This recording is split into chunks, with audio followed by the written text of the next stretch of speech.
आप देख रहे हैं नेट्रिक न्यूज, साहस सच कहने का। नमस्कार, मैं हूं आपके साथ प्रेरणा तलवार और आप देख रहे हैं नेट्रिक न्यूज।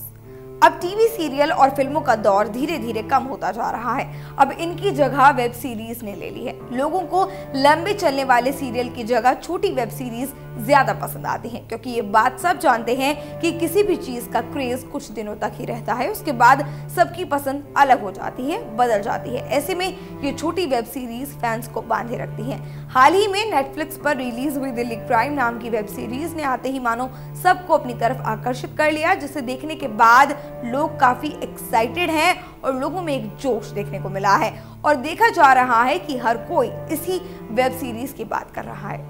दिल्ली क्राइम को 7 भागों में विभाजित किया गया है और ये एक थ्रिलर वेब सीरीज है जिसे रिची मेहता ने बनाया है।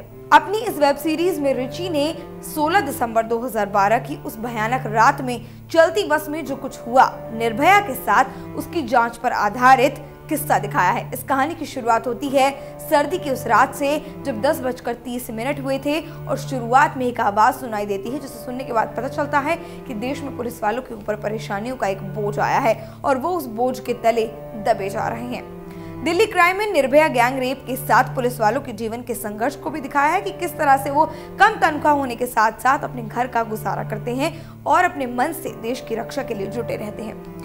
दिल्ली क्राइम का पहला एपिसोड आपको बांध के रखेगा और पहला एपिसोड काफी भारी और तीखा है, जिसे देखते ही एक चोट लगती है। वेब सीरीज की शुरुआत होती है जहां सड़क किनारे एक रोता हुआ पिटा हुआ लड़का है और उसके साथ बुरी हालत में घायल सड़क पर पड़ी एक लड़की है जिसकी शायद लाश वहां पड़ी हुई है। दिल्ली क्राइम में पुलिस की इन्वेस्टिगेशन को जिस तरीके से दिखाया गया है वो हमें निर्भया के आरोपियों को पकड़ने के पीछे दिल्ली पुलिस की कड़ी मेहनत को दिखाता है। इसमें दिखाया गया है कि जब वो लड़का उस भयानक रात की कहानी सुनाता है उस वक्त तो हर किसी के रोंगटे खड़े हो जाते हैं। सीधे शब्दों में कहा जाए तो इस सीरीज को दिखाने का तरीका आपको अपनी तरफ खींचेगा, जबकि उस केस की कहानी से पूरा देश वाकिफ है, लेकिन पुलिस ने कैसे निर्भया के अपराधियों को फांसी के तख्त तक पहुंचाया वो सफर इस सीरीज में दिखाया गया है। और हम भी क्रिमिनल माइंड को समझने के लिए हर एक पहलू को बड़ी दिलचस्पी से देखते हैं, तो इस सीरीज की खासियत ही यही है कि ये आपको बोर नहीं होने देगा। पुलिस का किरदार निभाने वाले कलाकारों ने भी अपनी भूमिका में कोई कमी नहीं छोड़ी है। इस केस को डीसीपी वर्तिका चतुर्वेदी अपनी पूरी टीम के साथ मिलकर सॉल्व करती हैं और निर्भया के साथ जो कुछ हुआ